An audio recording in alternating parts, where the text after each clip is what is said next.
hargeysaan ku dhashay, hargeysaan ku koray, hargeysaan wax ku bartay.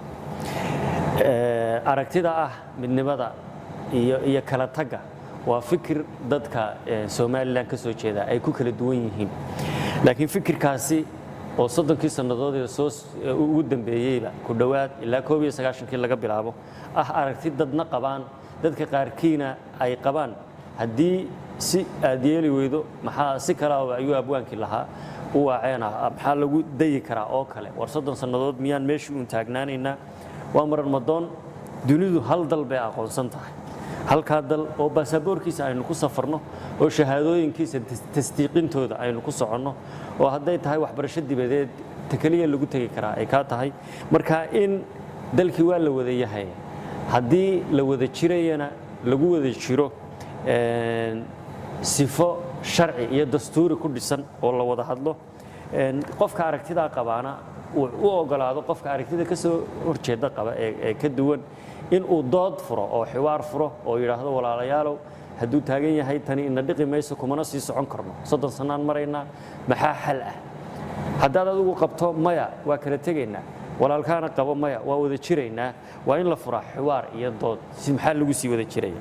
waa inaynaan abuurin un falos hob ama rajo ama aynaan dadka yool iyo tilmaan u bixinin ceel guntiisa aanu sayax ka muuqanin sidee baa lagu gaari karaa oo biyo looga soo saari karaa. taa ay ku iman kartaa in biyo laga soo saarana waxa weeye kaliya in wada hadal dhab la wada galo, la dardargeliyo wada hadaladii u dhaxeeyay dawladda federaalka Soomaaliya iyo Somaliland. taa isagoo ka duulaya madaxweyne Farmaajo waxa ka warqabteen in uu soo saaray guddida ama komishanka dhab u heshiisiinta iyo wada hadalada dawladda federaalka Soomaaliya iyo Somaliland. guddidaasi in ay shaqadeeda qabsato, gogolna la dhigo beesha caalamka iyo cid kastoo la danaynaya iyo madal kasta oo dhexdhexaad oo ay walaalaheen ku qancayaan kuna niyadsan yihiinna la isugu tago.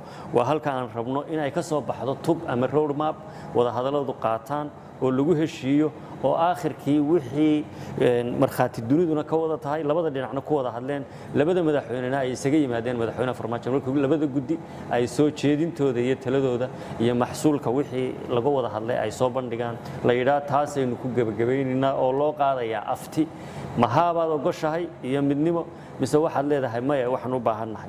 marka qof waliba ra'yigiisa waa u xor, sidaasaa uu dhigayaa caqliga saliimkii. annagu waxaan leenahay walaalayaalow miiska wada hadallada aynu isugu nimaadno iyo inaan ummadda iyo da'yarta soo koraysa oo iyaguna mustaqbalkooda in ay ka taliyaan xaq u leh.